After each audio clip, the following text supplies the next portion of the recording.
Netcasts you love. From people you trust.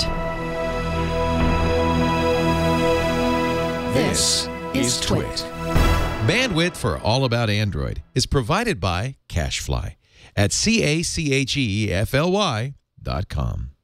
This episode of All About Android is brought to you by Manpacks. Manly goods on a schedule. Get started today and have underwear, socks, toiletries, shaving supplies, and more delivered to your door.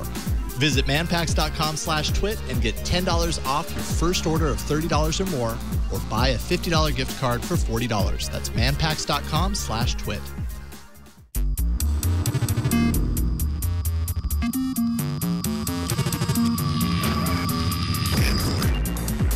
Hello and welcome to All About Android, episode 99, recorded on Tuesday, March 5th, 2013. We are your weekly source for the latest news, hardware, and apps for the Android faithful. I am Jason Howell. And I'm Ron Richards. And I'm Gina Trapani. Hello and welcome back, team, gang. Ooh. It's good to be back here. I know that we promised last week that we were going to have Phil Nickinson of Android Central on the show, but he's a traveling man. He was in Barcelona, and came back with the con sickness. I can relate, as I wasn't in Barcelona. I was at a different con, but my voice is strained as it is, so I don't blame him. Yeah. It makes me never want to go to those things. This was the first year that we didn't go to CES for Twit. And I was kind of like okay with it because we could avoid that part of it. You didn't go to CES for Twit. So we're on the eve of South by Southwest, and I had a friend of mine who works at Wired, and she was like, "Oh, she's like, I'll see you down in Austin." I was like, "No way, I'm not going there." What happens when you pack a herd of sweaty nerds into a convention center? It's like everybody gets sick. It has to be a really good con. This is my first time or second time not going to South by in many years, and I'm sort of sad and happy at the same time. Yeah, it's a tough thing because like I would love to be there because it's a fun place to be, and like don't get me wrong, like I just went to a comic book convention up in Seattle, and I'm not sick. I'm just, my voice is strained from talking and being out and going to the parties and things like that, which is a part of it too. You just run your body down. You get like 4 hours of sleep. Exactly. Same in South by, it's worse, but I miss going to Austin. I miss going to South by, but not that much. I don't miss it that. I like my bed way more. So, and even if you're really good at avoiding it the entire time, it's the plane ride back that will probably get you. Oh, that always does. If it hasn't the already. Nerd bird, Exactly. Well, this week we're going to be discussing a few things, the apps that we install first on a brand new Android tablet. This is kind of an interesting exercise. I'm curious to hear all about it from you guys as well. The WOW standards that Google has, the upcoming Galaxy S4 event, and so much more. But let's not waste any more time. Let's dive right into the news. So it's that time of the month where the new stats on Android versions was released. And for the very first time, I think this is kind of a significant milestone. Jelly Bean and Ice Cream Sandwich, basically 4 point whatever and above, has surpassed Gingerbread numbers. So we're kind of finally out of the woods a little bit. A little bit. Anyways, Ice Cream Sandwich is looking to be around 28.6 with Jelly Bean right around 17%. So you add it all up and you've got 45.1% on 4+ devices, 4.0 plus devices, Gingerbread sitting at 44.2. So, I mean, they're right, super close. But, man, I feel like we've been looking at Gingerbread numbers being the reigning supreme number for a really, really long time. It's good to see that kind of pushed down a little bit. And it'll be interesting to see when we, presumably at I.O., when we get the breakdown of the next dessert that we can look forward to. Kind of what I'm interested to see is that how it will continue to shift and what will be the new gingerbread. I mean, like how dominant will honeycomb be, or will Jelly Bean be able I'll tell you right now, honeycomb, not very dominant. No, I know. I mean, honeycomb. Yes, it's going to be Jelly Bean. I think Jelly Bean is going to be the new gingerbread for sure. Yeah. These numbers are awesome. This is the number I think that developers need to be able to say, you know what, I'm going to develop for 4.0 and above. In fact, Salah Smiley, I just dropped this in the doc, Jason. Sorry, it was kind of last minute, but he's the Carbon developer, and Carbon's that Twitter client that we talked about, and Carbon is Android 4.0 and better. And I thought that was a fairly controversial decision. You know, you're really kind of cutting off. You're saying 50% of my potential audience, you can't have this app. But he wrote this post on Google Plus saying, you know what? I wanted a holo theme my app. I wanted it to be modern. I wanted people to be using it on modern devices. I was shooting for the power user, so I made this decision, and I don't regret it. Sales were great. I didn't have to worry about developing for back versions, and for him it was a really good decision. And I think more developers will do that, and that just means better looking apps, I think for everyone, and more modern apps for everyone. Not to mention and this is maybe more related to the Twitter side of things than it is the Android 4.0 and above side of things, but as far as his app is concerned, Carbon, maybe it kind of makes sense to do that because you're going to get your tokens limited anyways. Right. Yeah, so true. Maybe spread it out. That's a very good point. Yeah.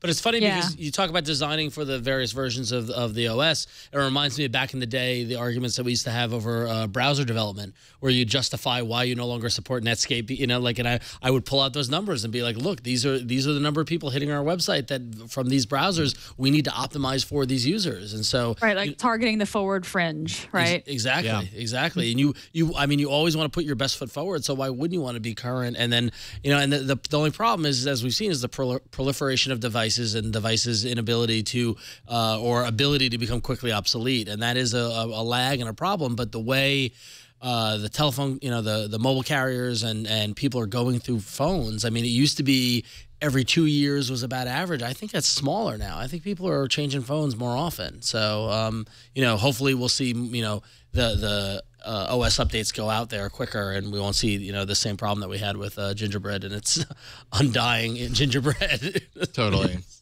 It's death grip on the industry. But that's right. But in terms of talking about devices and the future of devices, one of the things that we've very been interested in is watching Google's immersion of Motorola. And every time a little mention of Google and Motorola comes up, it's always worth noting. This one was particularly worth noting, where Google's chief financial officer and senior vice president, Patrick Pichette. Why would you be a senior vice president and a chief financial officer? Wouldn't chief financial officer trump senior vice president? Anyway. Apparently I have no idea on that one. He likes his titles. He wants a long business card. Stack that business card, yeah. Patrick Pichette, not Patrick Bateman, said that that currently the products in Motorola's pipeline are, quote, not really to the standards that what Google would say is wow, innovative, transformative. So some honesty coming from Google's CFO. He laid it down and he said, we've inherited 18 months of product pipeline that we actually have to drain right now while we're actually building the next wave of innovation and product lines. We have to go through this transition. These are not easy transitions. So clearly Google doesn't love what they bought. And that's the thing about product development, is that you just can't stop product development and start new product development. Is that you've got to, a lot of money is spent on manufacturing and raw varying materials. Degrees of completion. Exactly. So basically, they're to use his term, they're draining 18 months of product pipeline. So it might be a while before we see that Google level of innovation to the Motorola powered Google phone or tablet. Which means that we're not too far away from that. I mean, really, in the grand scheme of things, I have to imagine they're hard at work. It does kind of put into question the rumors that we talked about with the Motorola X phone, and that being the possible kind of follow-up. And are we going to hear more about this at I.O.? I mean, follow this, probably not. Probably not. I guess anything's possible. But, I mean, I think this makes perfect sense. It makes me, it probably does what it was intended to do, is that it makes me excited to see and to know that Google is taking this seriously and hopefully expects to do something very interesting with this and not just put out another, device in a sea of devices. Well, and an interesting follow-up to that is that tech celebrity and Apple alumni and well-known personality Guy Kawasaki is now advising Motorola. It looks as if they've hired him to be an advisor to cover product design, user interface, marketing, and social media. And so he's, one of the first things, one of his first social media steps has been to set up the mobile devices Google Plus community, where I'm sure he'll want to hear from everyone. And Kawasaki's kind of got his reputation by being one of the early Apple, kind of the names and personalities come out of those early days of Apple. And he's a bit of a tastemaker, so a lot of his opinions could go a long way in Motorola, maybe to take some of the Apple magic and bring to Motorola. So it should be interesting to see what he can do. About that wow comment, just to go back for a second, imagine being a Motorola employee and hearing that from the company that just purchased your company. Like, they can't be the most morale boosting thing in the world. I'm actually kind of surprised. I wonder if HR is like, get this guy in media training. It's just a weird, like, there are ways that he could have said that. Well, that maybe wouldn't have put them down as much. Yeah, but there's also in those transitions, and maybe staff turnover is a part of it. And sometimes that brutal honesty from an executive above there helps some people out the door. Because they're Right, no working from home either. Yeah, or is he saying something that Motorola and the staff of Motorola doesn't already kind of know? But sometimes it takes an outside personality to come in and say, a third party to say, hey, listen, you're on the wrong track. We need to get you guys back on the right track, and you can stay and help us do that, or you can get out of here if you know. And that's ultimately every employee's opinion. But that this talk. This link got sent around to the Motorola internal. Yeah. Like, did you see this? This is total water cooler discussion right here. Yeah, exactly. Exactly. Yeah. Well, this is a cool follow-up, Gina, on something that you guys talked about on the show. Actually, when I was out, I'm bummed that I wasn't here for it, but this is good news. That's right. Yeah, the White House agrees that you should be able to unlock your smartphone without permission. This is kind of cool. I'm a little bit of an OpenGov geek, so I love the We the People platform that the White House has built, where citizens can propose petitions, and then if you reach a certain threshold of signatures, the White House responds. Right. So there was a petition from citizen who said, making unlocking cell phones illegal. Don't make unlocking cell phones illegal. That was something that the Librarian of Congress had done, and it's sort of one of these things that a rule that had passed pretty quietly, and there was a little bit of an uproar in the tech community when it happened. So they started this petition. This petition got over the threshold that it needed in order to get a White House response. 114,000 people signed it, and the White House responded pretty quickly. The response was the White House agrees with the 114,000 plus of you who believe that consumers should be able to unlock their cell phones without risking criminal or other penalties. In fact, we believe the same principle should also apply to tablets, which are increasingly similar to smartphones. Check that out. White House, to the no phablets. kidding, right? Stick to the phablets. Love it. And and this is the White House continues, if you have paid for your mobile device and aren't bound by a service agreement or other obligation, you should be able to use it on another network. It's common sense, crucial for protecting consumer choice, and important for ensuring we continue to have the vibrant competitive wireless market that delivers innovative products and solid service to meet consumers' needs. So this is really heartening to see. Though I was looking at the conversation on Hacker News, and a bunch of people were like, "Well, the White House is just paying lip service. They actually can't do anything about this rule. There's this whole other process that the White House has nothing to do with that got this rule in place, and there's nothing they can do." But the White House kind of outline kind of little ways that the Obama administration will encourage this to not be illegal anymore, and the FCC also came out publicly and said that they agree. So I think that this is a win, so I'm excited. That's going to get. I think there's a good chance it's going to get reversed again. OpenGov optimist here about that. Absolutely, yeah. One can hope. One can hope. One can hope. One can hope. We're all big fans of that here for sure. And then finally, I would be remiss if I didn't mention everybody's favorite story. I know it's my favorite story, the continuing saga of Samsung and Apple. Not a whole lot to say here, except that Judge Lucy Koh, who presided over the case last year, slashed the amount owed to Apple by Samsung from $1.049 billion to $450 million, a measly $450 million. So definitely, a little more than in half, while encouraging both sides to do the appeals process before jumping right into a new trial. And I'm done. That's it. It was that exciting. Yeah. I missed that story. Yeah, maybe this is good news. When I say I'm done, I'd just be like, I'm done. Apple, Samsung, I'm done with you. That was Apple Samsung. That was real. That was like we were embedded in there. We were like getting up to the minute updates from the court. I kind of miss it. I was, I was sweaty reading those stories, and now I'm just like spent. Now I just want to take a nap. Yeah, so it is tiring. So here, maybe this can amuse you. We did get we encourage everyone to write in and talk to us and give us feedback and ask questions. We get a lot of emails. We get some voicemails, but it's awesome when we get a video mail or whatever you want to call it, but a video question. Yeah, video. So mail. this comes from Matthias. And if Chad is ready, we can roll the video. Hello, all about Android. My name's Matthias, and I have a question about turning these DVDs into something that I can play on my Android devices. I see a lot of software on how to rip DVDs onto my computer, but I wonder what format should I be ripping them into that doesn't have loss, that they're still DVD quality, but that's friendly to watch on my Android devices. And then once I've got them ripped onto my big hard drive on my computer, what programs do you guys recommend or what apps do you recommend to view them on my Android devices? I heard one of your guests a few weeks ago talking about XMBC or something like that. Is an app like that able to stream content from a computer to an Android device? Let me know your thoughts. Thanks.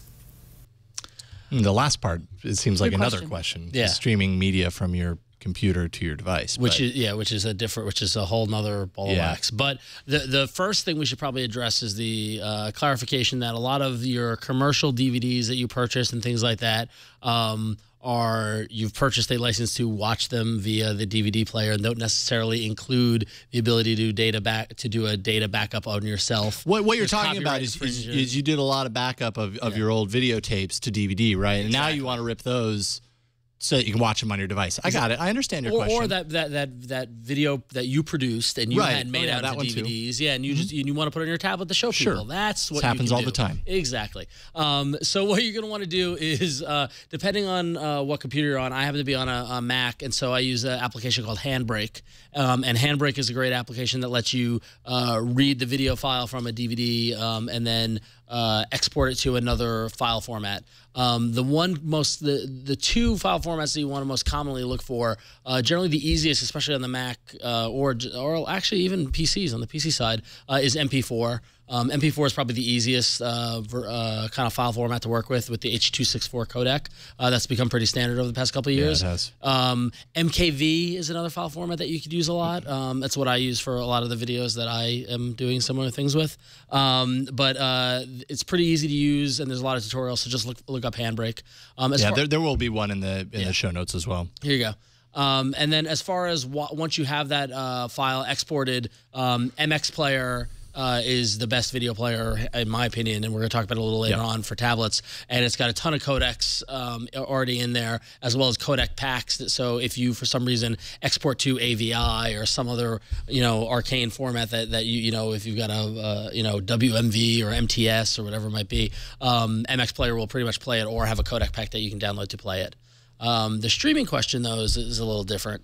And I missed that when I was previewing the video. I'm sure there are ways to do it. Somebody in the chat, I don't know if XBMC necessarily streams from your computer to your device, but I guess it might. DLNA, yeah, it does. Yeah, it does. Yeah, that does. It does, and Plex does. Plex, right. And I think, Ron, I think you and I talked about Plex versus XBMC, and you were saying you liked XBMC better for that because with Plex you have to run a media server on the home computer, but XBMC can stream from your device. So when you were talking about ripping the DVDs, you were talking about storing them actually on. So MX Player can play videos that are on local on your device. Okay, correct. Gotcha. Yeah, so MX Player plays good files for local players, good local files. It's like your VLC, even though there is a VLC for Android. You but could it's use like VLC for Android too. I mean, VLC that's an would work option as well too. Plex as an app is a media player as well, and you could probably use that as well too. Plex isn't just for streaming. Plex can also play local files if I have that correct. And then as far as streaming goes, I mean, I imagine XBMC. If you're on the network, DLNA should work. That should be no problem as long as you have a player that can look for a DLNA server. And then if you're using Plex or if you're using Views or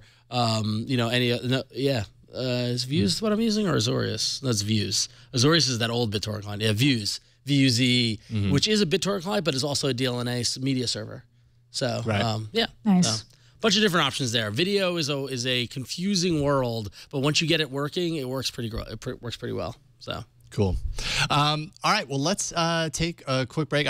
First of all, I hope that answered your question. It sounds like it probably did. That was pretty comprehensive and touched on all the parts of your question. So please keep those questions coming. We'd love the video mail. So just email a link to your video to aaa@twit.tv, and we'd love to play it in the show. But right now, let's take a quick break and thank the sponsor of today's episode, manpacks.com.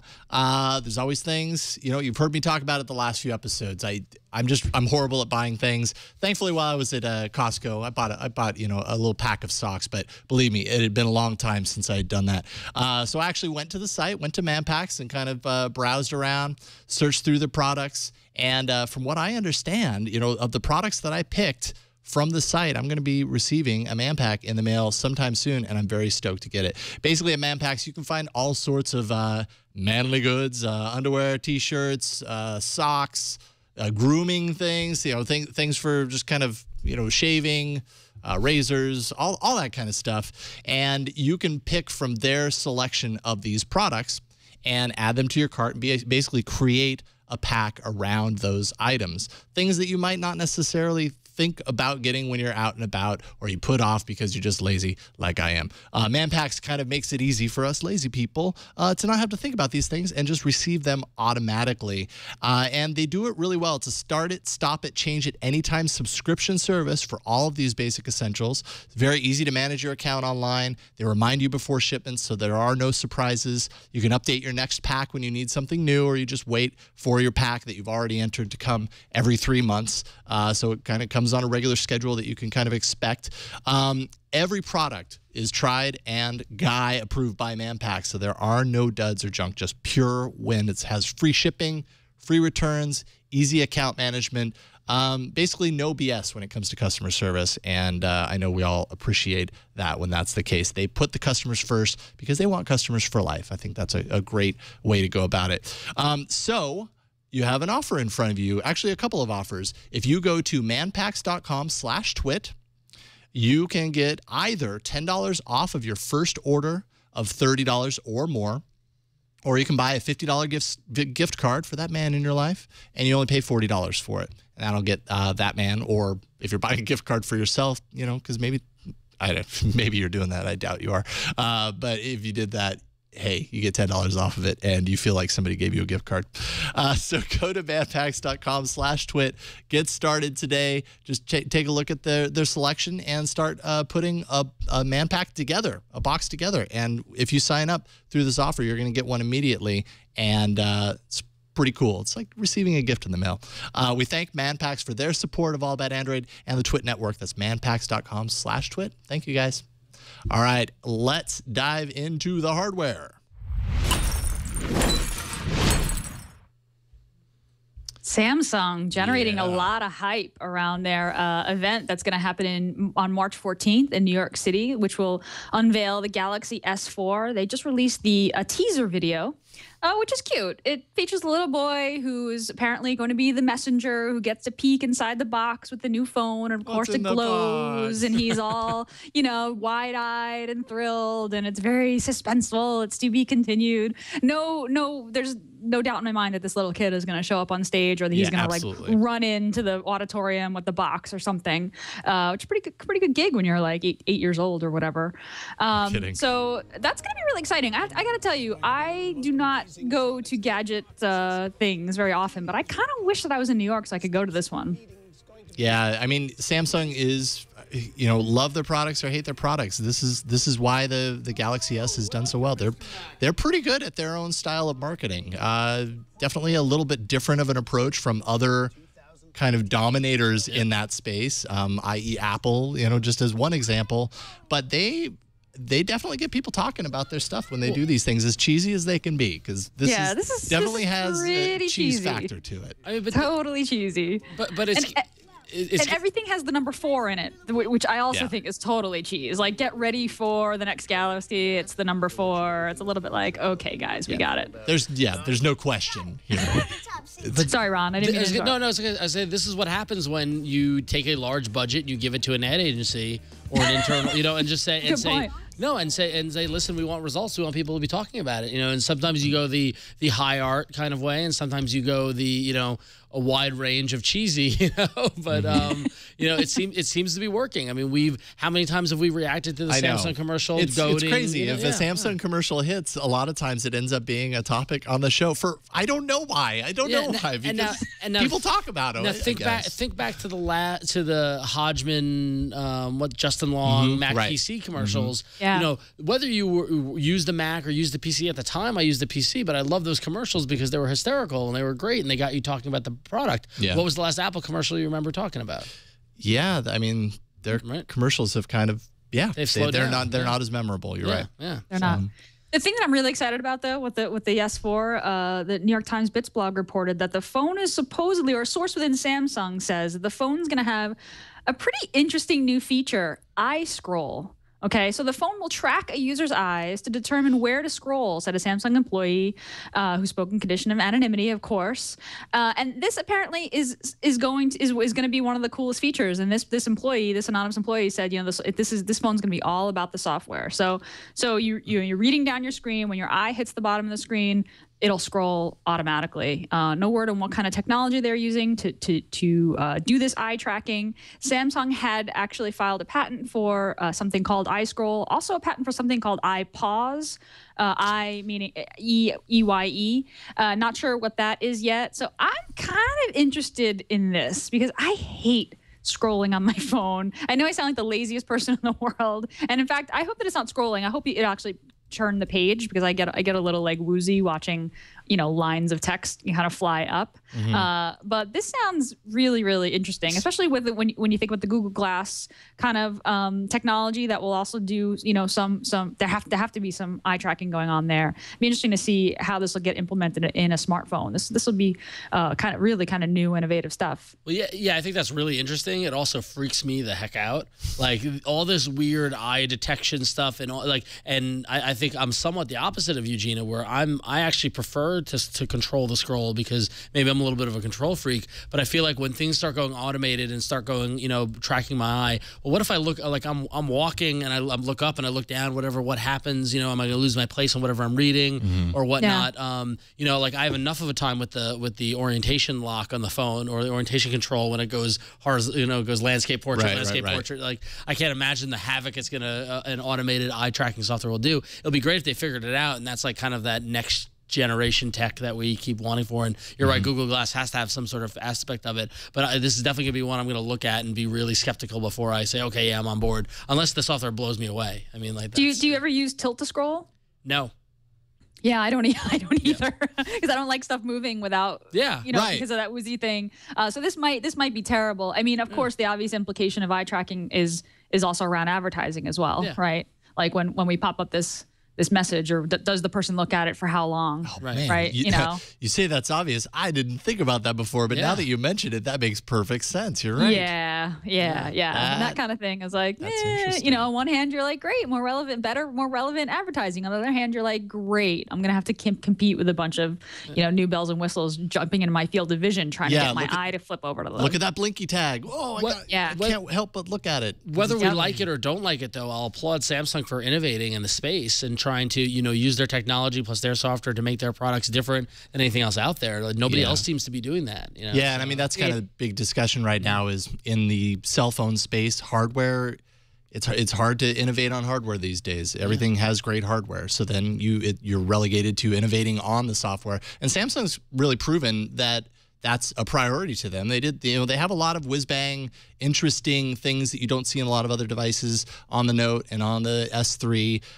Whether those features get used all the time, or have a large user base, I'm not really quite sure. I don't have those devices, so I don't use them regularly. Something tells me that a lot of those features just are interesting to read, and they're another line item, but they don't really get used day to day because they really change how you use the device, and I'm not sure how many people are open to that? You know what I mean? So, but I love seeing this because who knows what this leads to and what other cool things they have up their sleeve. I'm sure this isn't the only thing. I remember when face unlock, got announced, right, for Android. I definitely was like, that's awesome, so cool. No more. I don't use it. I think that's. I don't use it. Yeah, I think that's the perfect example too, because no one uses it. Yeah, she's right. You're totally right. I mean, and it seemed like a gimmick to me immediately. It's one of those things that has to work perfect without fail every single time quickly, or else you'll never trust it enough to use it, and it doesn't. So. Then it's a throwaway item. It's neat, I guess. Yeah. And they definitely use it. It's a really good thing to announce at a keynote. Yeah, right? exactly. Yeah, really good thing to get press. Yeah. Definitely used it as a selling point. Except when the demo fails. Right. I mean, that's the one problem. It's got to work. Yeah, exactly. Yeah. I thought this was very cool. This is something that I've been kind of wanting on Android for quite a while. iOS has always performed better than Android on one front that I'm fully aware of because I'm a music guy, audio and music production apps. The reason Android currently has around 200 to 300 millisecond latency when it comes to audio input as opposed to iOS is 20 millisecond latency. So on iOS, iPad, iPhone, you see all these music making apps and things like guitar modeling to where you can plug a guitar into the device, and when you're playing there isn't so much latency that it's hard to play normally because it's delaying things in order to process all the sound and everything. Sonoma Wireworks has cracked the problem with their own hardware solution. They're bringing audio and latency on Android down to the same 20 millisecond level. This has been a long-running issue for Google and Android, and I don't know if it's a low priority, but it certainly has a lot of people telling Google to improve this. It runs on Ice Cream Sandwich and up, and the demo ran on a Galaxy Nexus. They're including an API so others can tap into it and looking to license the hardware to manufacturers. And I'm thinking, Google, go ahead and, buy them. If they've just solved your problem for you, just do it. Just integrate it and, boom, problem solved. But I'm stoked on this. I'm also a musician, so, maybe it isn't the biggest deal in the world. But, yeah, that has audio, too. I think it's pretty cool. Our development guitar jack. Because guitar amp modeling is very processor intensive. Let's have a quick listen. So the fact that they can do this live and in real time, you just haven't seen this on Android yet. So it's very cool. I hope this is a sign of things to come. I would love to be able to make music more of a priority on an Android device. But that's just me. I'm sure there are other people that follow the show that are really, kind of stoked at the possibilities here. But I thought that was really neat. Yeah. So, yeah, that is neat. All right, let's jump into apps.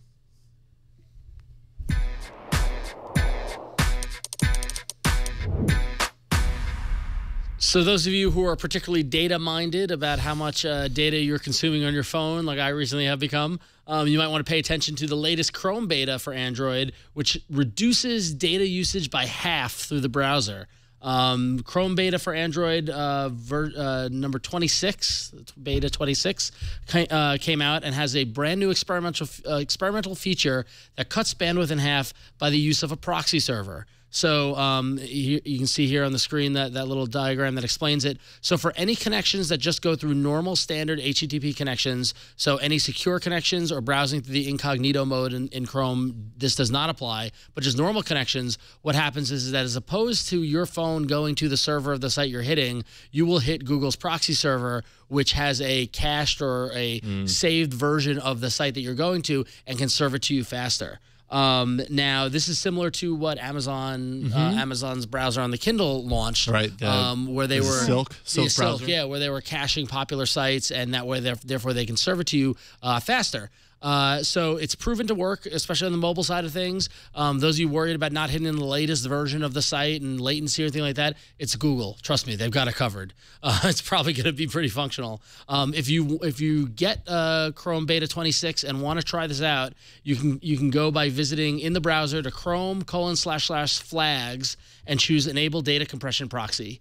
The in-house testing by Google has shown up to 50%, if not 60% data savings, which is amazing. Cool. Yeah. And you can actually track your own bandwidth savings by going to Chrome://net-internals and then click on bandwidth. And there's a whole bunch of neat little Chrome data that you can get by going to Chrome://net-internals, and that gives you a whole bunch of cool information. So start saving data today with the latest version of Chrome Beta, and I'm sure eventually it's going to work its way into the standard release because all these cool little things definitely do.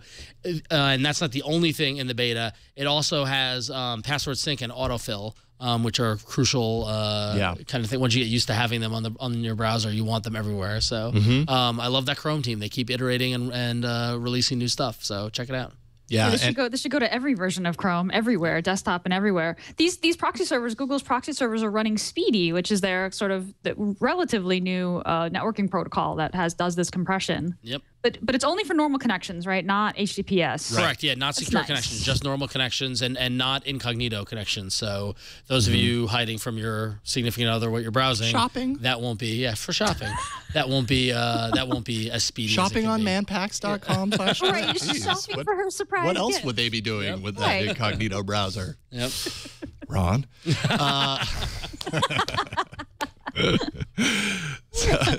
More Twitter news, Gina.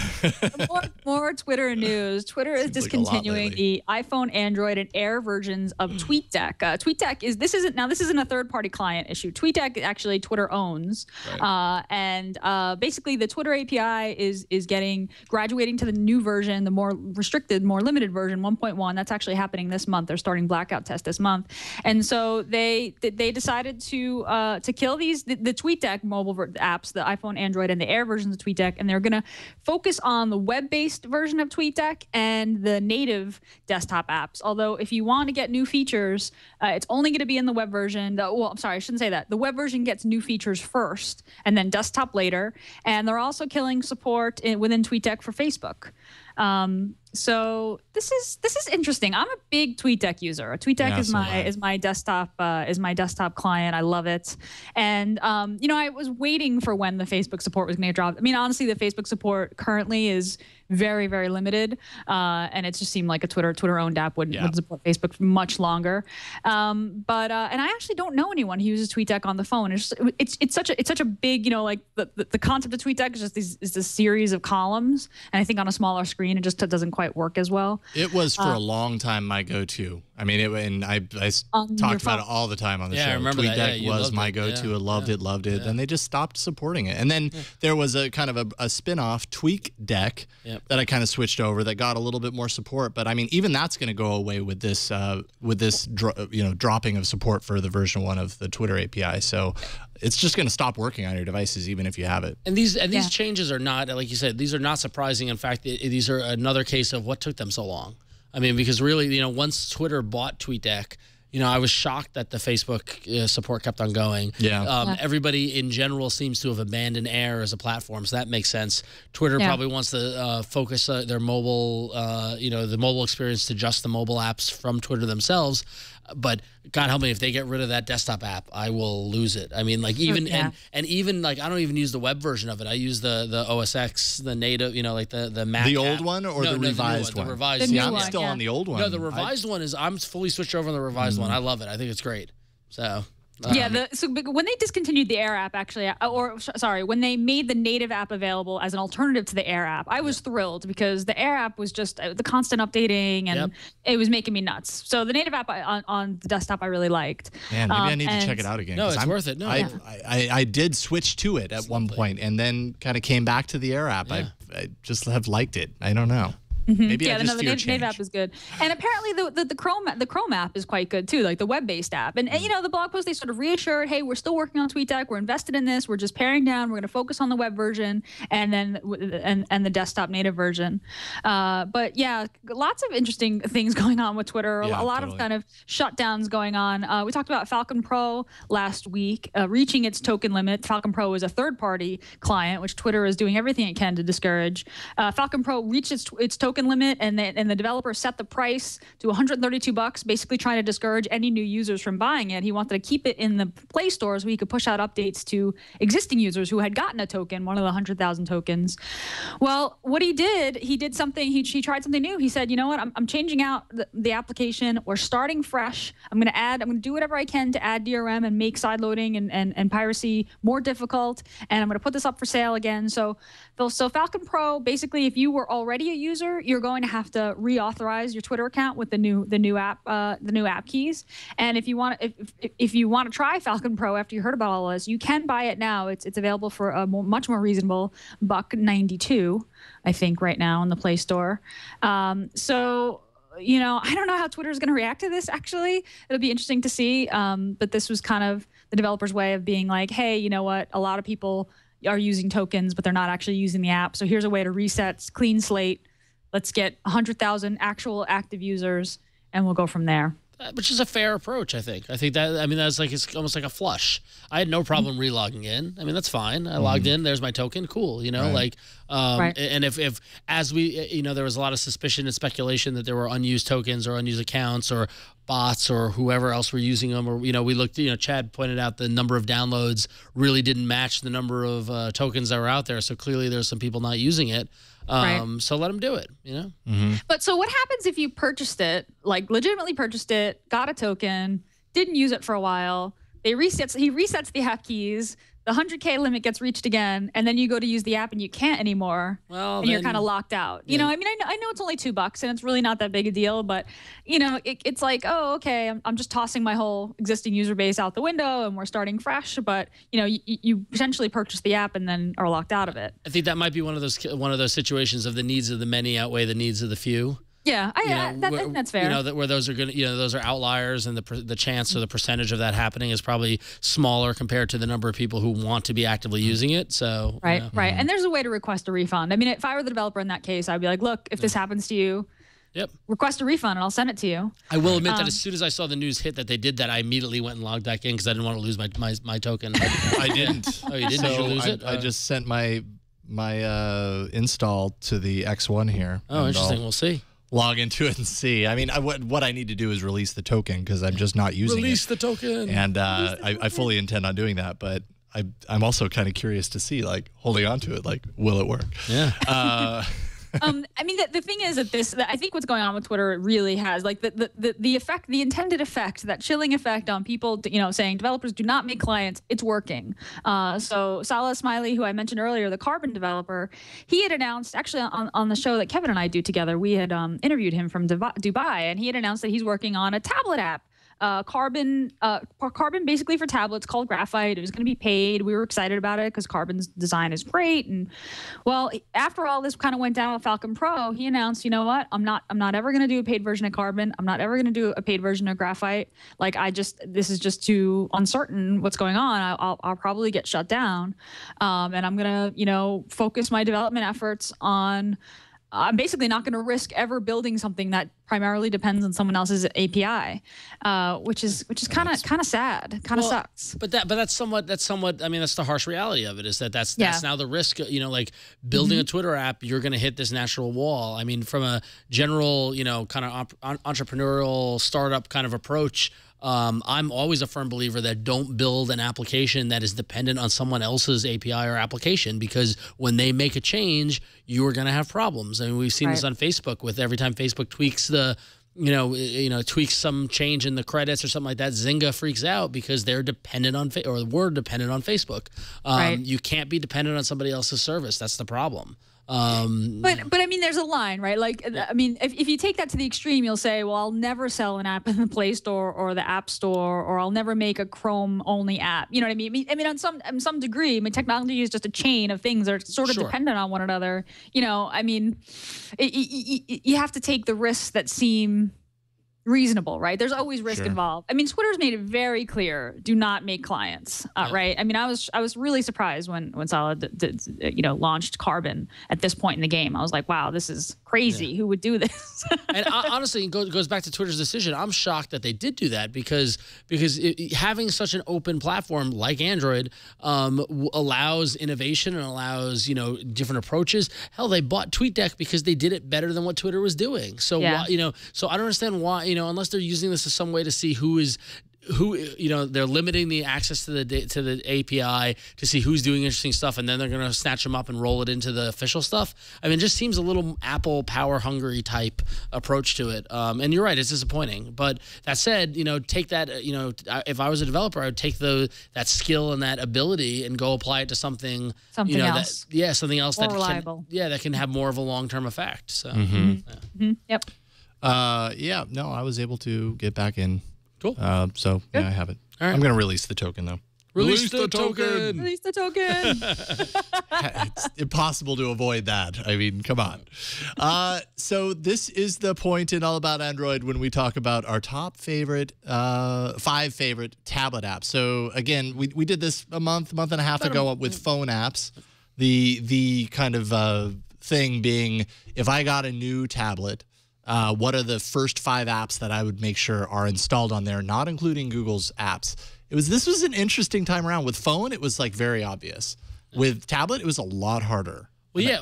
Why was that? And what was interesting was it made me realize how I use my tablet and what I'm using it for. I had to sit back and look, and and like you mentioned, like we're not counting any of the stock apps that it comes with, or any of the kind of no-brainer Google apps or things like that, or even I eliminated Instagram and Twitter and all the social media kind of stuff. Like truly, what am I logging the most amount of time for? And actually, that just made me think I want to see what it actually says I'm using. But that said, so I'll start if that's okay. Yeah.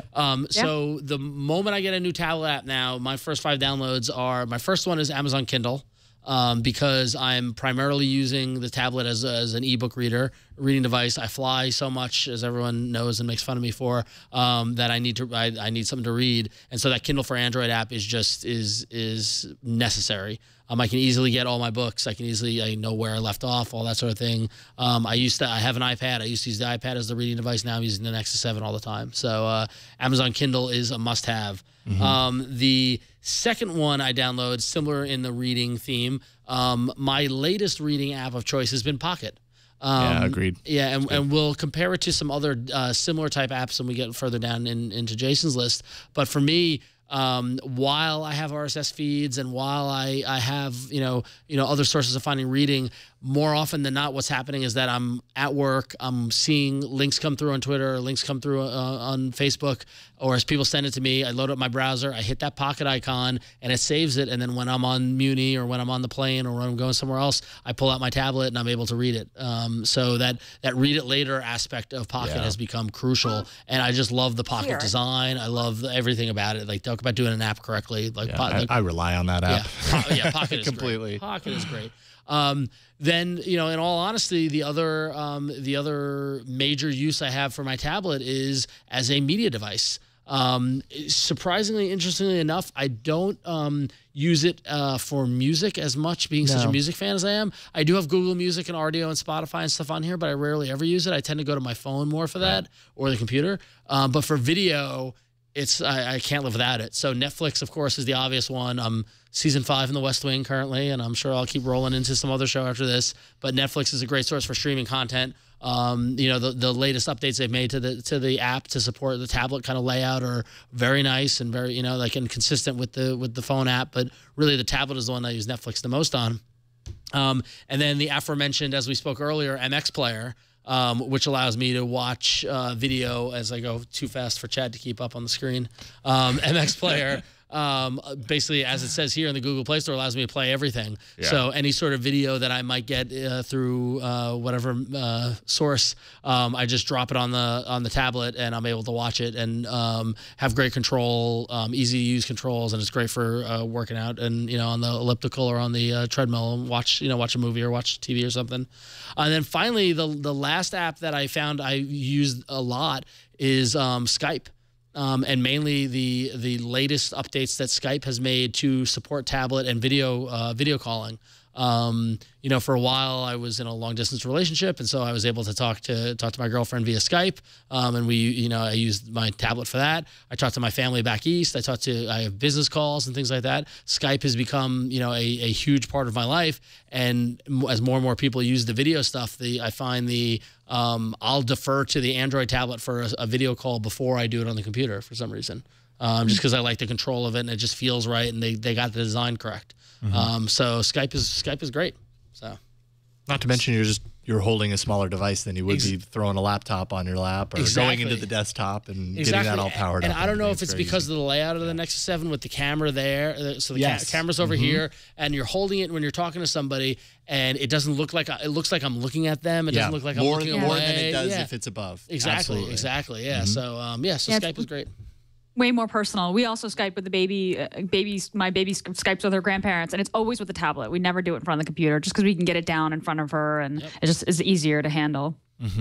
Absolutely. Of those, by the way, I would probably say Pocket, Netflix, and MX Player would have been on my list, but I chose different ones because I didn't want to do the same. Yeah. And likewise, I try not to choose the same ones as you guys, because there's some of yours that are in mine as well. So totally. Yeah, same thing. Everything on this list I would have on mine as well. I was trying to. This was really, really hard. It made me think about how I actually use the tablet. I mean, there are things like LastPass. For example, I'd install on every device, but I didn't feel like that was tablet specific. And I also just spend a lot of time in the Google apps, Maps and Gmail and Google Calendar. I probably spend most of my time actually in the native Google apps. But I try to think about like how I use my tablet, and I feel kind of like my picks are a little boring. These aren't like the sexiest, most visual tablet, optimized apps in the world, but they are the apps that I use the most. Basically, I use my tablet for three things: travel, consumption, and productivity. So I read a lot. So the Kindle, obviously, I didn't pick that one because I felt like it was obvious. Ron said it, but I actually use Instapaper for my read it later needs, which really has to do with my just coming from iOS. Like I started using a read it later app when I was on iOS, and Instapaper's on iOS, and I know the developer is sort of Android hostile, but it was just one of those things where I had my whole archive in it, and I was just like, you know what, I don't want to move over to Pocket. I've heard great things about Pocket. So Instapaper goes right there. I do a lot of reading in Instapaper. Let's see what else. I mean, I'm a coder. When I'm not dazzling you all with my HD video, I basically, drop in the curly bracket. So all my code that I'm currently working on is on GitHub and public and private repositories, and it's open source. So I'm constantly getting emails and people filing things in the bug tracker, and so GitHub, I use the GitHub Android app, which is really kind of simple, but just managing the issue tracker in that app is really helpful, and that's kind of part of my productivity. Just kind of like being able to respond to bugs and close them and open them and label them and stuff really helps a lot in the GitHub app. Kind of along those lines, Trello, which I talked about, I think it was like my first Android Arena pick. That's also the app that my business partner and I use to take care of kind of internal project management stuff. I live in Trello. That's another thing, is just kind of knocking through to-do lists. Okay, yes, I did this. Oh, hey, we have to do that. Just making notes about what needs to be done and organizing that stuff. In the kind of consumption silo, I use Pandora a lot. I like Spotify, but I'm also just lazy. Like I like that I can just put one song in a Pandora and then it just plays stuff. Like I don't have to pick playlists or DJ anything. I just I have Pandora on basically constantly for my daughter because we just like to listen to music together. And finally, I do a lot of traveling, and I also have a terrible sense of direction, and I can never remember like what flight and what hotel and where what. So I use TripIt, which I really love, which looks really nice on the tablet. Just basically, it's an travel organizer. When you book a flight, you book a hotel, a car, you forward it onto TripIt. It organizes it all into one kind of trip itinerary, which is really nice. It gives you directions and the weather and flight times, and it lets you say, I can send to my business partner, hey, here's my itinerary, so he knows where I am and where when I'm landing, when I'm leaving. So I really like TripIt, and so I use that a lot on my tablet because honestly, the Nexus 7 is whenever I cannot bring the laptop, I don't, right? Because it's just, I don't want to carry a heavy laptop and I don't have to. So it's really kind of my travel computer. Sure. And that's about it. What's interesting about that, I thought about that as well, and how ever since I've gotten the MacBook Air, I've been going less to my tablet in lieu of my old 15-inch laptop. Mm-hmm. So like the netbook is becoming the in-between between, like if I still was carrying a big clunky laptop, I'd probably go to the tablet more often than not. Sure. So, I have heard that about the Air. And in fact, I'm really tempted. I want to get just like an 11-inch Air because it seems like it's as light as a tablet, but you get the full keyboard and stuff. I haven't done it yet. I've got a 15-inch MacBook Pro, which is kind of old and kind of heavy, honestly. Yeah. So I think I'd probably do the same thing if I did get one of the tiny little Airs. Yeah, no, I mean, you remember back at Christmas, I got that wireless keyboard, which I thought, I'm like, oh, I travel so much, I'll just use this with the tablet. But then like 3 weeks later, I got the Air, and now I just haven't used that. I've been leaning on this way more than that, so that's another discussion, though. Mm-hmm. So, anyway. Well, and you mentioned, Gina, Pandora, which is kind of bucking the trend, I think, between Ron and I of actually listening to music on your tablet. Music on my tablet, like Google Music looks great on the tablet, but I don't do it. I just never listen to music on my tablet. Like wherever I happen to be needing to listen to music, I probably have my phone on me, and it ends up being more like my media player in my pocket. Yeah, exactly. Like I use it to go running, and I listen to music, or on the plane, and where I got it pinned, and it's just easier to put the phone in my pocket. Mm-hmm. And if I'm home, I've got a very expensive stereo that is hooked up to Google Music, and I'm going to listen to it on that. So I think I wonder if, because we're audiophile. I mean, Gina, I don't know how much of an audiophile you are. I'm not. Yeah, I'm actually not. And I have this little tiny portable speaker that's shaped like a panda that I bought literally when my when my daughter was born because I wanted to be able to play music for her, like in her nursery or in the living or wherever basically we're hanging out. Yeah. And that's what I do. I plug in. I also I love her to death, but sometimes I just get bored, playing with her. So I'll play. I actually started because of the show using Pocket Cast. So I listen to podcasts and then listen to music and then just sometimes throw on Pandora. So yeah, I don't have the fancy speaker system, but I bought this little portable speaker that I really like, and I wind up using my tablet for it and then keeping my phone kind of in my pocket. Oh, cool. So nice. Well, so then I guess it comes to me, and I would definitely say, right at near the top, as I said when you were reading your list, Pocket is kind of up there. I didn't want to include it, but along the same lines, Flipboard. And I think they're just they're the same but different. They're the same category, but they're unique within it. Yeah, exactly. Like Pocket is more active. It's more like I've marked all of these things and I want to read them later. Flipboard is more of a browsing experience. And that tends to be what I do with my tablet a lot, is just it's my sitting on the couch about to watch an episode of something stupid on TV, and I'm just kind of browsing or using it for entertainment purposes. Flipboard has a great tablet interface, and it's just a really good kind of browsing news experience. The way it's laid out and everything, it's very inviting and pulls you into the content. So it's enjoyable in that perspective. Evernote, just as lately I'm an Evernote nut. And it actually, to be quite honest, comes in really handy because I put a lot of the lyrics that I write into Evernote on my phone. And then when it comes to playing a song, rehearsing a song and reading the lyric sheet, I do that on my tablet, and it's already synced there. Evernote just has a no-brainer sync between all of your devices, and the tablet UI is just really straightforward and easy. Evernote has quickly become like one of the Google apps where I'm like, I just need it on every device. Yeah, absolutely. Me too. Yeah, so anyway. Me too. I cook with it. I do recipes in Evernote. Yeah. The more you use it and get in the habit of using it, the more you lock yourself in. Yep. And it becomes indispensable. Absolutely. Plume is my Twitter app of choice. It has been for a really long time, and I like the tablet version of the Plume app. In some ways, it kind of has that TweetDeck feel where you've got all of your different columns like that. It's a little ugly by default, by the way. I always change the way it looks because I don't like the stripes and I don't like the gray background, so I change it to a dark theme, get rid of the stripes. I do a few customizations. I'm so used to doing them now because I've installed Plume on so many different devices. But it's a great Twitter app, and it kind of has a relaxed feel to it. Again, when I'm sitting down on the couch, I can just kind of mosey through the Plume interface on the tablet, and it's very enjoyable to kind of check out what everybody's saying. SwiftKey tablet. I'm just a big fan of SwiftKey in general, and if I, flash a new ROM on my tablet or get a new tablet, it's one of the very first things that I do just because I'm so used to the SwiftKey environment. And now with Flow built into it, it just makes it that much awesomer. Awesome. So, and this is more designed for the larger format tablets. I have a 10.1-inch Galaxy Tab, so I have that and love it. And then finally, Wi-Fi File Explorer. I've talked about it in the arena. This is just a fantastic app for creating a local within your network connection, so that you can go to any browser in that network and navigate the contents of your device. This actually is kind of essential for me in some ways because sometimes plugging my Nexus, my Galaxy Nexus, or in the case of the Galaxy Tabs, plugging that in via USB to a Mac does not always give you what you expect it to. If you want to pull a lot of files off of it or move a lot of files onto it,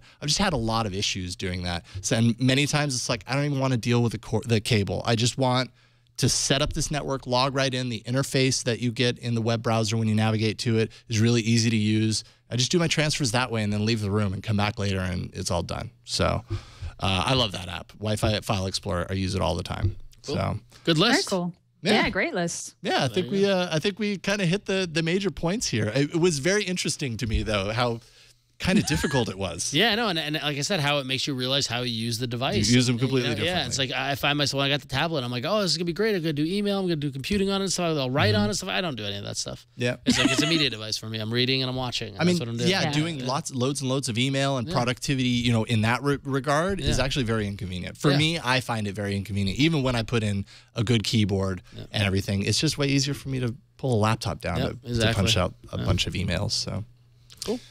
All right. Got an email now. We have a voicemail, actually, Gina. This kind of relates to you. Yeah. This is Michael from Fresno. He has a question about apps and how they gain Dropbox access. Hi, this is Michael from Fresno. I have a question regarding applications that sync with Dropbox. I use a number of applications that ask for that permission to sync the backup the settings to Dropbox. So backup data and backup your settings to Dropbox. And I'm wondering about security. Are you giving that application access and password and that kind of thing to your Dropbox account? And do they have access, does that application or company have access to your other files and folders within Dropbox? So if you guys could answer that, that would be much appreciated. And great podcast. Faithful listener. Thanks. Bye. Gina, you're the perfect person to ask about this because I think you develop an app that that uses Dropbox pretty significantly. I do. My app to do text syncs to Dropbox. And so this is a really good question. So the first question is, when an app asks for access to your Dropbox, does that app or does that company have access to your Dropbox password? And the answer is no. Dropbox uses a technology called OAuth, which is a way for you to grant a particular app particular access to your data using a certain token. And we were talking about tokens earlier on in the show about Twitter. That we were talking, that's an OAuth token. So the app and the company only stores this token, which is tied to the app and which has certain rights to your data, right? On Twitter, you can say, hey, you can only read my tweets, but you can't post tweets for me. Or hey, you can access my direct messages or you can't. Same thing on Dropbox. When you authorize access to Dropbox, an app to access your Dropbox, you can say, you can have read-only access, you can have write access.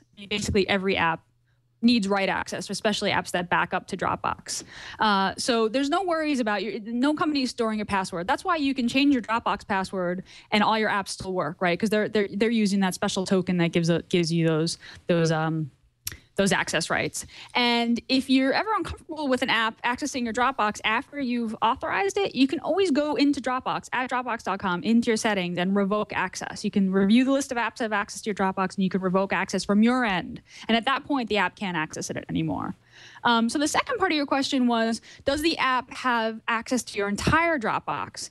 And the answer is that it can. So an app can have two types of Dropbox access, either full Dropbox or sandboxed. And sandbox just means that when the app accesses Dropbox, it has to create a single folder and it only has access to that one folder. So when you authorize the app to access your Dropbox, it'll say that this is sandbox, is an application sandbox, just one folder, or it's full Dropbox access. So you should be able to see that. And if you've already authorized that backup app you mentioned, Michael, you can go into your settings and check to see.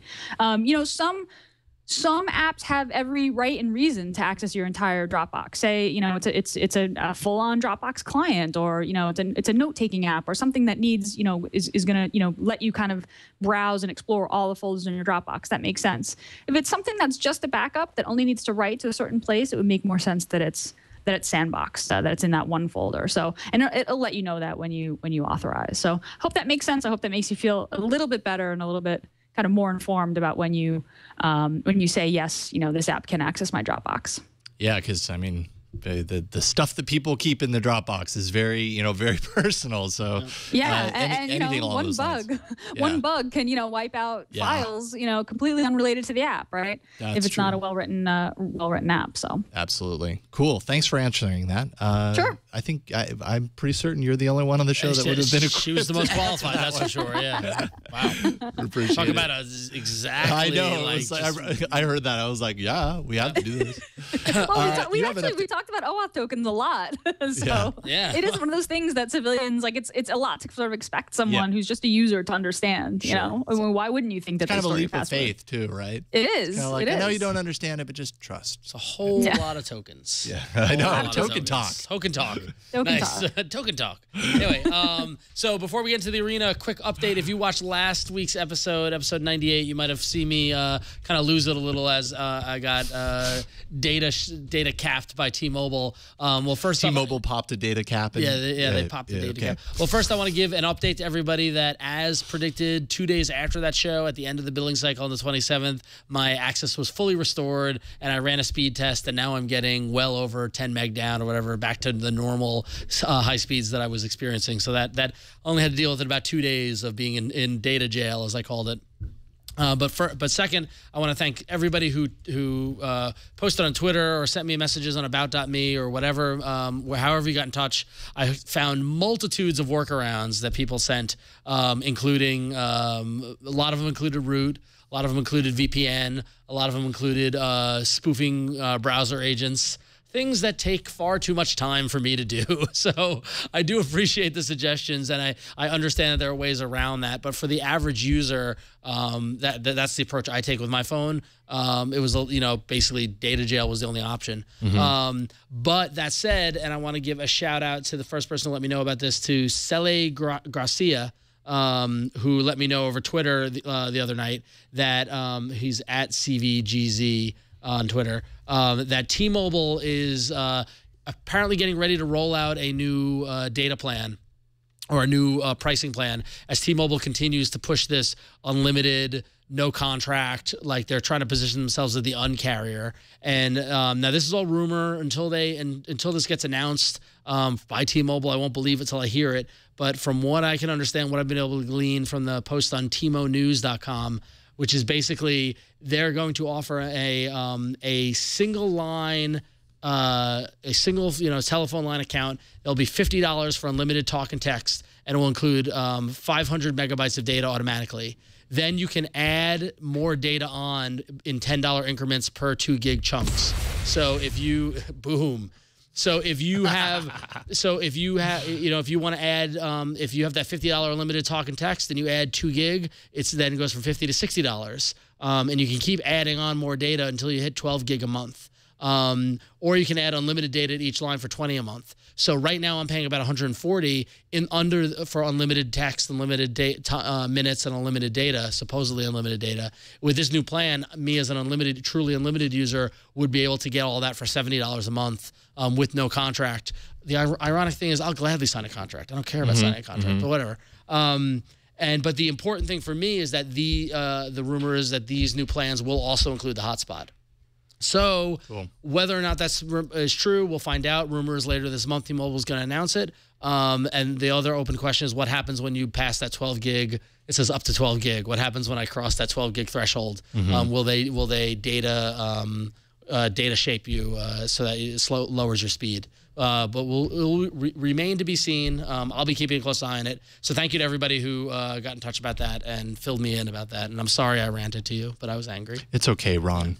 I appreciate it. Hey, I'm not going to say that there's any I'm not going to deny there's any coincidence that this happened to me at the end of February, and now March T-Mobile's changing their data plans. I'm just saying the power of changing the world, Ron. Changing the world with just a rant, a well-placed rant. Exactly. One plan at a time. Yeah, and we did hear from some T-Mobile customers T-Mobile employees who didn't want to lose me as a customer, but further reiterated that statement that I shared, that the T-Mobile customer service shared with me last week, which is that they are a mobile carrier and not a ISP, which is going to be an interesting distinction moving forward. So, yeah, absolutely. Anyway. All right, cool. Cool. Thank you for the rant update. Now, let's get busy in the arena. So many enter, but only one lives. Android Arena. Whoa. Once again, I checked the link like 5 minutes ago, and it was dead tie. So I put a thing out on Twitter, and I said, break the vote now. Oh, yeah, and of course. Oh, nice. Oh, I should have let me do that. No, you do it. No, I didn't mean it like that. I mean, it was a tie, so I guess we could keep it a tie, but I'm thinking there's something weird going on here. It's this close, this many times in a row. That's tight.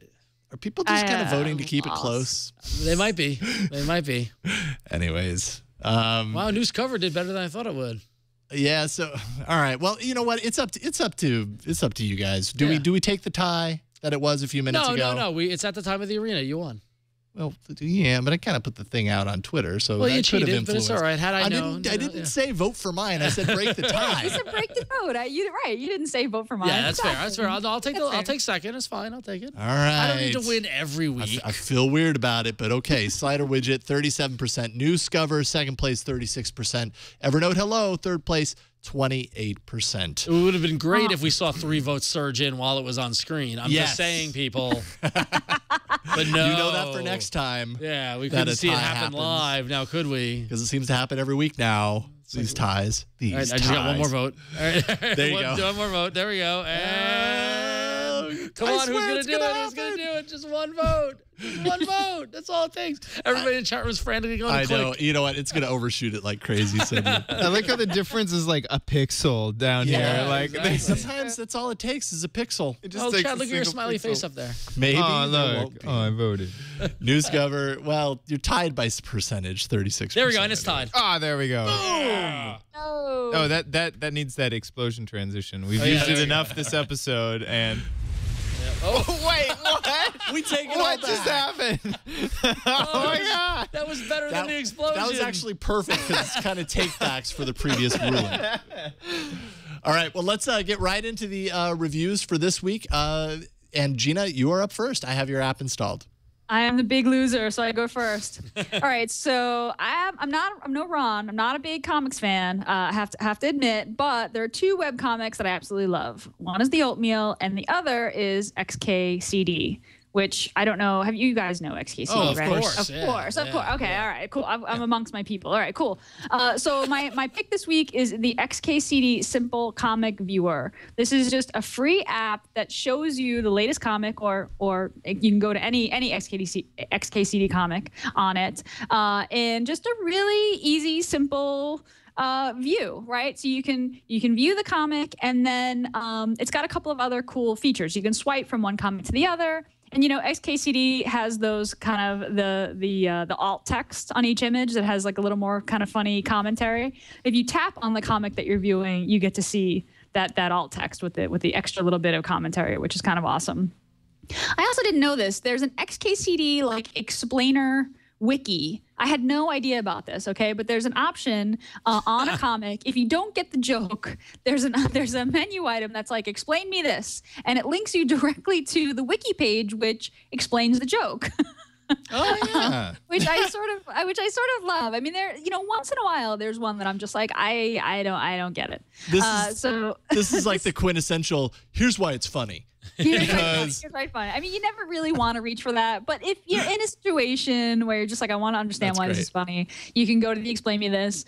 You can go to any comic. You can start out with the kind of latest comic. You can swipe through them back and forth. You can go to a particular comic number.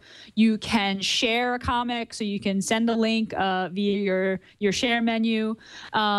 It's just a really kind of fun, easy way. I think I messed it up by hitting enter before I hit the hitting number. enter before the I didn't mean to do that.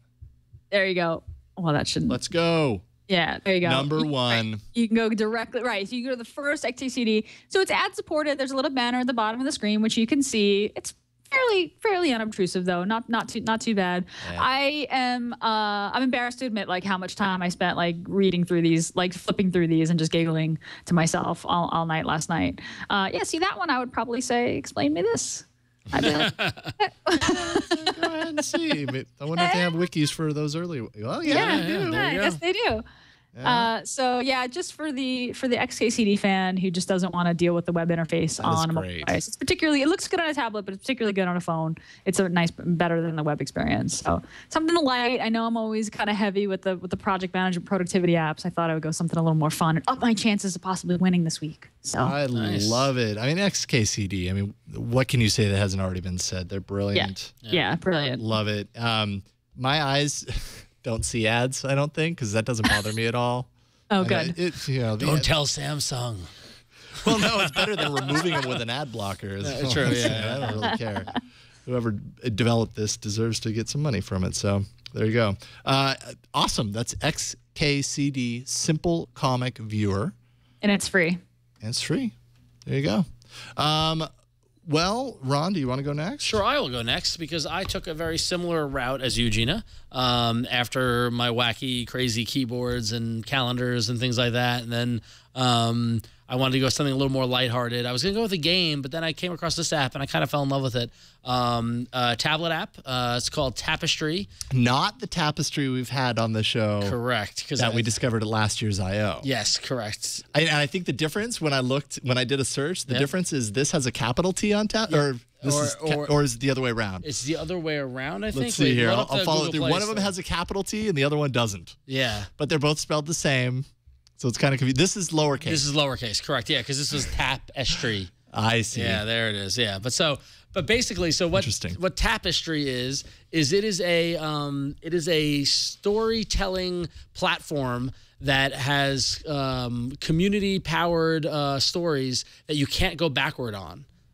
So you tap to move forward, but you can never go back. So you really need to absorb it and enjoy it. And it's really interesting to see how everybody has the community has submitted different approaches to it. So here, I'll open it up here. And first I'll quickly walk through see, there we go. That orientation just kills me every time. All right. So here's Tapestry. And should I lower my brightness, Chad, do you think? Yeah, if you can. Okay, I will. Here's how you lower the brightness in There Android. You go. Quickly. We'll go to the widget. Right, Perfect. there we go. Okay. And look at that. Tip. Okay. Wonderful. So the first story in here is a little welcome. And it explains, you got the little dude there. It says tap here. Okay. Now tap here. Okay. Tap anywhere. And so this is a tappable story. Tap anywhere on the screen to move forward. There's no moving backwards. Scary. So take your time. Which is a neat little way to use that tapping as animation almost. Of course, they've got Twitter so you can share. And then there's a little light bar, which is hard to tell here on the screen, but you can see it's very, very thin. To show your progress in the story. And then you slide across, and then here you get all these stories that people have submitted. And so now those of you who are into technology and things like that, you probably have heard of Hugh McLeod, who does great little kind of business card drawings and things like that. He submitted a bunch in here where he has utilized the tapping functionality to kind of change, and it's almost like little stop motion animation. So, and every time you tap, you move on in the story somehow. There you go. So spontaneity is one of life's great joys. So it is a way of breaking out of a daily routine. So now I can't go back. Anything I do takes me back to the menu, and then tapping into the story just keeps moving the story forward. Now other people have submitted drawings and things like that, but other people have submitted photos, and I'm trying to find one that I downloaded already so you can see. Here we go. So this one, this great little photo here. This is food with eyes, always no filter, and it just is giving me different food with eyes. See, and it gives you a little text. End up with a package of candy eyes. And they're kind of hilarious. So if you enjoy storytelling as much as I do, as we said, I enjoy being in, enjoy comic books and things like that. It is great. I love any opportunity to see how people are creative with a platform and how they change things and do things differently. Like here's one. This caught my eye because I like the typography, but 5 things that might make you feel better about being dumped, and. So it's using font, using text, and things like that and it's telling the story at the storyteller's pace, which I think is really, really cool. That idea, that juxtaposition between time and how quickly you read a story. It's fascinating to see people kind of do that themselves. There's a whole library of stories that you can choose from. When you tap one, you get this little download progress bar, and you can see it download. And it's a lot of fun. It's one of those little simple apps that are designed beautifully that are just fun to use, and it's totally free. So why not? And can anyone offer content to it? Yeah, it's all community generated. So that's awesome. Yep. So I wonder what format you submit to. This Robin Sloan's Fish. Have you guys that essay, which I thought was a standalone app, kind of a long time ago. That's listed here in Tapestry, which I've always loved it, and I'm actually tapping through it now, remembering how awesome it was. Yeah, well, or it is. Well, so when you have the app, if you touch in the chat, you can get the product shot. In the lower left-hand corner, there's a little eye thing, and it brings up a menu. And here you can, it's got their privacy policy, terms of use, about, send feedback, but then it says write your own, and then it says enter your email, and then visit tapestry.is on a computer, and we can email you info. So you can say, I want to submit my own. They'll send you instructions on how to submit it. So cool. Yeah. And by the way, if you want to search directly for this and not get it confused with other tapestries, BetaWorks, one word, Tapestry. Do that search, you'll get right to it. There you go.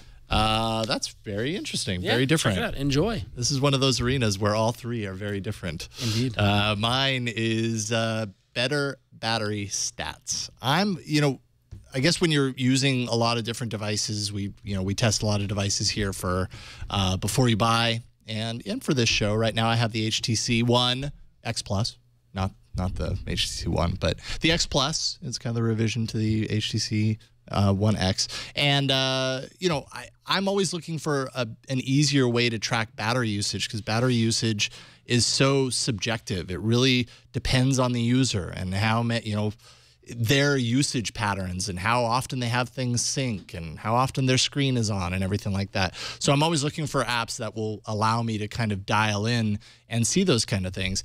Better battery stats, you can get it for free through XDA. You can find it at xda-developers.com. I'll have a link in the show notes at twit.tv/AAA99. So you can get it for free there. The developers put it up for free there. And he just asks that if you like it and you end up finding value out of it, there's a $1.99 version of it in the Play Store that you can throw him a couple of bones and use it. And essentially, once you install it, you basically have to, charge up your phone. And the minute you kind of unplug your phone, it starts collecting all this data. And what it's doing is it's actually tracking it's tracking all of the usage that your phone is kind of getting hit through the battery. So what you start to see after a while. So since it's unplugged, deep sleep, 8 hours, 2 minutes. I unplugged it at like 6:30 this morning, somewhere around there. 64% of the time, it gives you the amount of time Wi-Fi on, how long it's been awake, your screen on time. I've been very busy, so only 48 minutes today. How much of that was a good signal. You can get things like, let's see here, kernel wake locks. Now, wake lock is an interesting thing here. Let's actually go to partial wake locks. Wake locks is essentially when your screen is off and you expect that your phone or your tablet is not doing anything that's taxing the battery very much because your screen is off. A wake lock is basically when it kind of wakes up to do some sort of an update, right? So like your Google Plus feed updates or your Twitter feed updates, or hey, you got a new email because your email client scanned for a new email. So what this allows you to actually do by analyzing how those wake locks are happening on your device, you can kind of scan through and see which devices you're okay with pulling those wake locks and what's up at the top of the list. And as you can see up at the top of my list, Maps. Have I gone into the Maps app at all today? I haven't. However, I have Google Now, and Google Now requires, tapping into location services and everything. So, it's constantly tracking where you're at and everything, even when your screen is off. So if you find that your device is draining battery a lot, you can use this app to kind of analyze what is pulling those wake locks a lot more than maybe it needs to. Maybe you ramp down the sync time on your Twitter client so that it isn't updating every 15 minutes, because if the screen's off, who cares? Have it update every 3 hours, or something. Just this allows you to basically see what's going wrong if you suspect that something is, and maybe you can dial it back. So it's a very powerful tool. It's way more detailed than A, I have the time to go into, and B, I've really learned to work effectively with. But I mean, this right here is kind of a godsend for me. This right here allows me, this is the partial wake locks scroll here, to really see, on a very, battery intensive day, battery draining day, why and how it got there. It's basically an extension of the battery stats that you might already have on your Android device, and it just kind of happens in the background. It's not using any extra battery because it's using files and updates that your device is already doing. So it's basically just analyzing that and giving you more effective data around it. So it's just a really cool way to kind of hopefully hone in your battery and the performance on your device and analyze the behavior of things going on and, see if something's draining. They have an online knowledge base to find out how to reduce and remove the wake locks that happen with different apps. It's just, I think it's a great informative app for finding out information on how you use your device. So again, that's Better Battery Stats. Get it for free at XDA or go to Play Store and buy it for $2. Totally handy, totally useful. Or $2.89. Thank you, Chad. Sorry, not $2. Add a few cents there. All right, that's it. So this week we have XKCD, Simple Comic Viewer, Tapestry, and Better Battery Stats. Which is your favorite, huh? Why don't you tell us? Go to aaapoll.com/99. It's AAApoll.com/99 and let us know. Vote right now. Vote once. Don't vote often. I'll be honest with you. I cower in fear of the XKCD fan base. Yeah, I think Gina might have done a layup. The equivalent of link bait. It was basically vote bait. You're a smart woman, and I respect that. But I might not like it, but I respect it. I had to recover from the Evernote Hello showing. Come on. Yep. Well, again, these are all great apps. It's just some of them have a wider use. And XKCD, I would venture to say most people watching this show probably know and already love the comics there, so it's kind of a no-brainer, right? I love it. It's a great app. So that is it. But Chad, I hate to say it, we've got some breaking news. Man, my heart is beating. This just in. Wow. I'm not sure if I'm equipped to read this right away. Senator Amy Klobuchar, a Democrat out of Minnesota, vowed to introduce a bill this week, just a little bit ago, that will, quote, get rid of the ban on unlocking cell phones. She says consumers should be free to choose the phone and service that best fits their needs and their budgets. We need to make sure consumers are getting a fair deal, and today's announcement is a welcome step forward. Acting on it, kind of the news from yesterday already today. Hopefully by the end of the week, we'll see a bill. Yeah, not just lip service. Boom. Yeah, boom. And that's how a bill becomes a law. I know. I have flashbacks of that that cartoon, the bill walking down the stairs. The little truck driving from the one building in Washington to the other. Exactly. Cool. And now I'm in Conjunction Junction, and this is how it goes.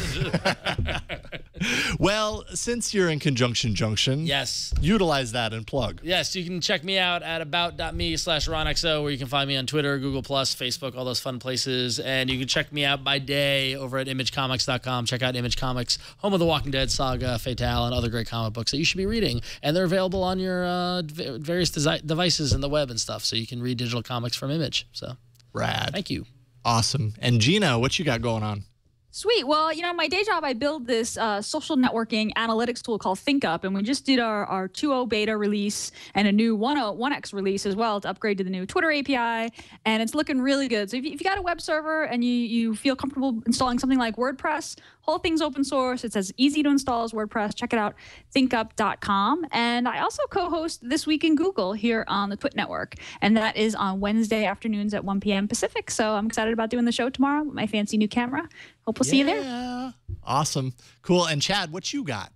I do a little show on the network called OMG Craft on April 2nd to be exact. We will be making some changes and changing up the format. You can go to OMG Craft to see what I do there, and omgcraft.com/changes to see what's going to happen in April. Changes. Chad, we fear change. It's gonna be so good though. I mean, is it gonna be my most favorite changes to any show ever? It will. Like right now, you have to watch 45 minutes of a show to get some Minecraft stuff. Yep. Now you're gonna be able to we're 2 videos a week. They're gonna be much easier to digest. A whole course every month. It's gonna be much easier. Awesome. Can you put on the website that it's Ron Richards' favorite batch of changes to any show? I think we can, Yeah, actually. there you go. I think that, I'm just we'll going to put be that the at the unofficial end. spokesman of OMG Okay. Craft. You might Sounds just good. create a blog post around that. Yeah, just that. Just that. We'll distribute that around. Finally, you can find me at about.me/Jason Howell or at my music blog. I'll keep plugging that for a little while. yellowgoldmusic.com. Having a lot of fun there. That's it for this week. Thank you so much for joining us. You can always leave us a voicemail. We can be reached at 347-SHOW-AAA. Send us a video mail or a regular email to aaa@twit.tv. Just give us a link to that video if you choose to do that. Find the show on Twitter. It's at Android Show. The show's also on Google+. Search for All About Android. We're there. Show notes can be found at twit.tv/AAA. Very comprehensive show notes for everything we talked about today. Also, past episodes are on our site, as well as iTunes, YouTube, all over the internet. Finally, you can catch us live every Tuesday at 5 p.m. Pacific at live.twit.tv. We'll see you next week for episode 100 of All About Android. See you guys later. 100. 100 episodes. It's been a long road. Listen, Gina, you've been through the ringer with this show, and I'm just glad to see that you made Really? it. I You can't stuck believe with we made it. us. You'll be like, it doesn't feel an episode less than 1,000. 10 episodes.